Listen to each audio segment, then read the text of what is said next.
Hello guys, আসসালামু আলাইকুম। আজকে আমরা করব নারকেলের পুলি পিঠা। পিঠাটি তৈরি করার জন্য প্রথমে একটি চুলায় হাঁড়ি বসিয়ে তাতে পানি গরম করে এখানে সামান্য পরিমাণ রান্নার তেল দিয়ে নিব। তেলটা দিলে আটার ডো করার সময় হাতে আর হাঁড়িতে লেগে থাকবে না। এখন এখানে আমরা চালের গুঁড়ো ও কিছুটা পরিমাণ আটা দিয়ে নিব। আপনারা চাইলে ময়দাও ব্যবহার করতে পারেন। এখন ভালো করে মথে একটি ডো তৈরি করে নিব। খুব ভালোভাবে মথে একটি ডো তৈরি করে নিব। এখন ডোটি তৈরি করে একপাশে রেখে দিব। এখন আমরা ভিতরের পুরটা তৈরি করব। ভিতরের পুরটা তৈরি করতে চুলায় একটি হাঁড়ি বসিয়ে সেখানে সামান্য পরিমাণ তেল দিয়ে নিব। এখন আমরা এখানে কুড়িয়ে রাখা নারকেল দিয়ে দিলাম। এখন এখানে চিনি এবং লবণ দিয়ে নিব। চিনিটা সবাই সবার স্বাদ মতোই দিবেন, যে যতটুকু মিষ্টি পছন্দ করেন ততটুকুই দিবেন। এখন কিছুক্ষণ নেড়ে চেড়ে নিব। চিনিটা একটু গলে আসছে, গলে একটু পানি ছেড়ে দিছে। কিছুক্ষণ নেড়ে চেড়ে নিব, নেড়ে চেড়ে নামিয়ে নিব। এখন আমরা পিঠা তৈরি করব।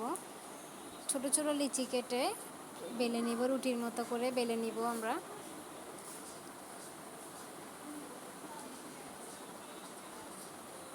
এভাবে ছোট ছোট লিচি কেটে কয়েকটি রুটি বেলে নিব। এখন আমরা পিঠাটা তৈরি করে নিব। আর মাঝখানে কিছুটা পরিমাণ নারকেল দিয়ে এখন একটা শেপ করে নিব। আপনারা যে যার ইচ্ছা মতো শেপ করে নিতে পারেন। যে কোনো রকমের ডিজাইন করা যেতে পারে, হাত দিয়েই করে নিতে পারবেন। আপনারা আপনাদের ইচ্ছা মতো ডিজাইন তৈরি করতে পারবেন। হাত দিয়ে নারকেলগুলো সেই ডিজাইন অনুযায়ী বসাবেন সুন্দর করে।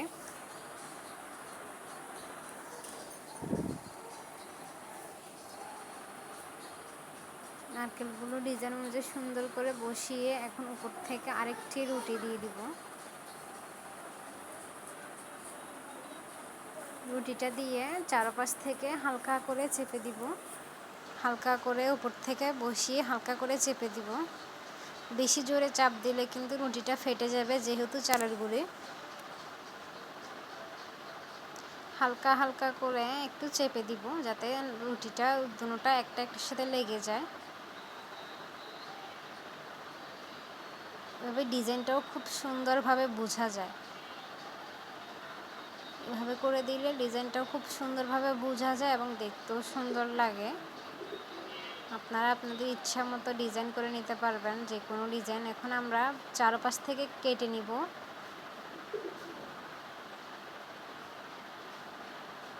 একটু করে একটু বাড়তি রাখবো, বাড়তি রেখে বাকিটা কেটে নিব। এভাবে চারপাশ থেকে কেটে নিব।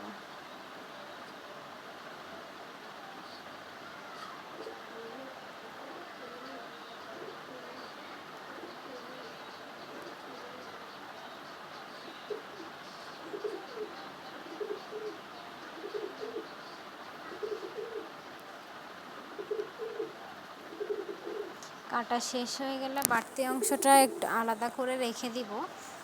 রেখে এখন সেই পিঠাটাকে এখন আমরা মুড়িয়ে নিব। মুড়িয়ে নিলে দেখতে একটু সুন্দর লাগে।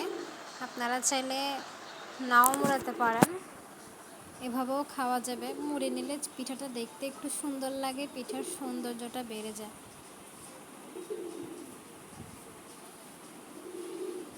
মুড়ানোটাও খুব সহজ। এখন পিঠার সৌন্দর্যটা আরও বেড়ে গেছে, এখন আরও সুন্দর লাগে দেখতে। এখন আমরা পিঠাটা ভেজে নেব চুলায় তেল গরম করে। এখন সেই তেলে পিঠাটা দিয়ে দিব।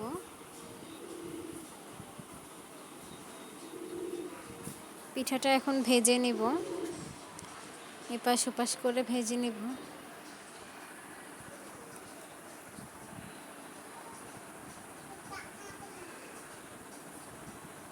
এভাবে আমরা সবগুলো পিঠাই ভেজে নিব।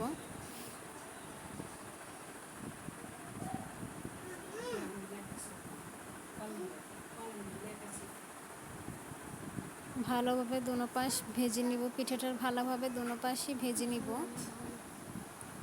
একটা পিঠাও ফেটে যায় নাই, সুন্দরভাবে হয়েছে, খুব সুন্দরভাবে ফুলছে।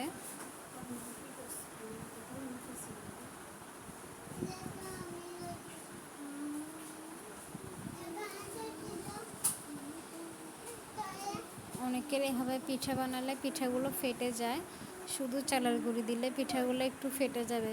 এই জন্য চালের গুঁড়ির সাথে একটু আটা বা ময়দা মিক্স করার চেষ্টা করবেন, তাহলে আর পিঠাগুলো ফাটবে না, খুব সুন্দর থাকবে।